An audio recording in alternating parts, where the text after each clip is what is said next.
Hey, what's up, you badass motherfuckers? Wacky Weirdo here, giving you my predictions for the mid-season finale.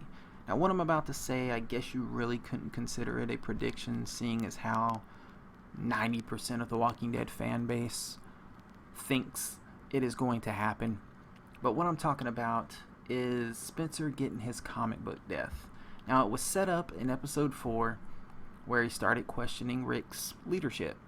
And the same thing happened in episode 7. He started questioning Rick's leadership to Father Gabe in front of Rosita and Eugene.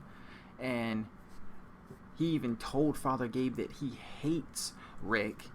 And it got to the point where Father Gabe just couldn't deal with his ass anymore. So he just told him to pull over, called him a tremendous shit, got out, and walked back to Alexandria by himself. He put his life on the line, walking out in the open back to Alexandria, just so he wouldn't have to sit and listen to another word come out of that fuckwad's mouth. Now, that's pretty bad. If you got a preacher who doesn't want to be around you, you gotta be a terrible motherfucking person. You gotta be borderline the devil or the devil. Now, not only had Spencer set himself up to be gutted, but there's also some foreshadows in episode 7. The walker that falls out of the tree that he finds, as you can see, its stomach's open and you can see its guts, and that's what's gonna happen to Spinny Boy when Negan shoves his big blade in his fucking stomach and all his intestines just start splashing out all over the place.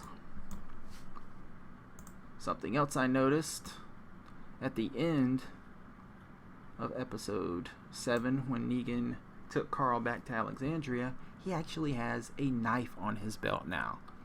As you know, he hasn't had a knife on his belt since his introduction in season 6 finale.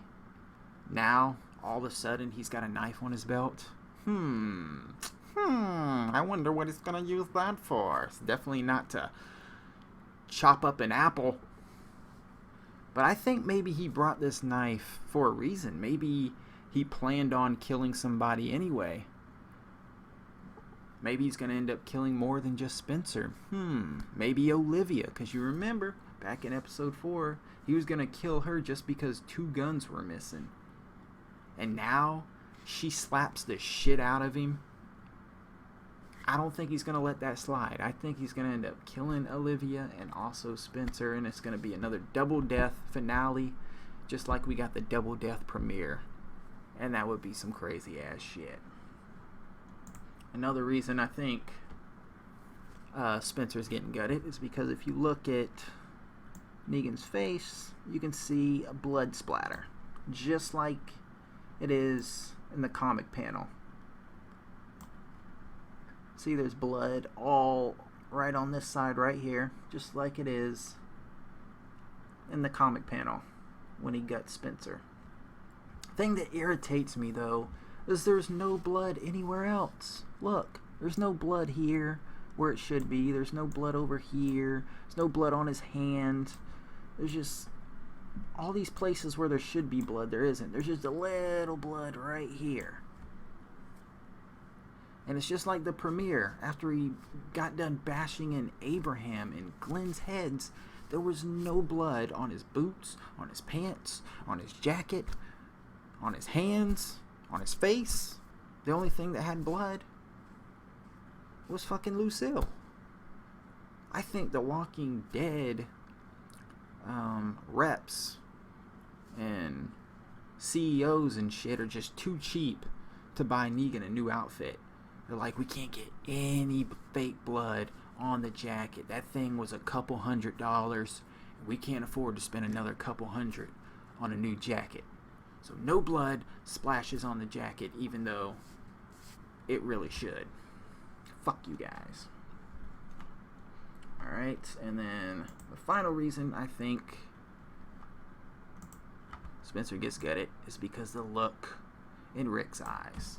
Now, honestly, in my opinion, I don't think Rick would cry if he came back to Alexandria and found out that Spencer died. I really don't. Because, you know, him and Spencer got into it. Spencer has just been a piece of shit since Rick has known him. You know, Spencer has been more of a liability than anything So I don't think Rick's tearing up over Spencer's death. I think he's either tearing up over somebody else who got killed along with Spencer, or he's tearing up because Negan is holding Judith and threatening to either kill her or take her back to the sanctuary. That's what I'm thinking. And then my final prediction is good old Daryl. He's going to exit the sanctuary unscathed. He's going to manage to use that key to hop on a motorcycle or a car or whatever the heck the key goes to. He's going to drive off into the sunset, and he's going to probably stumble across maybe Michonne, maybe Jesus, maybe Morgan. He might end up back at Alexandria, at the hilltop, at the kingdom. Who knows?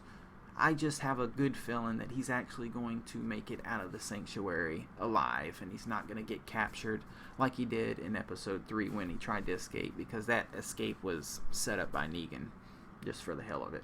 But anyways, those are my slight predictions for what I think is going to happen in the mid-season finale. It's nice to see some foreshadows. And yeah, hope you guys enjoyed the video. I'll catch you on the next one. Sayonara, mother bitches. I'm a loser alone.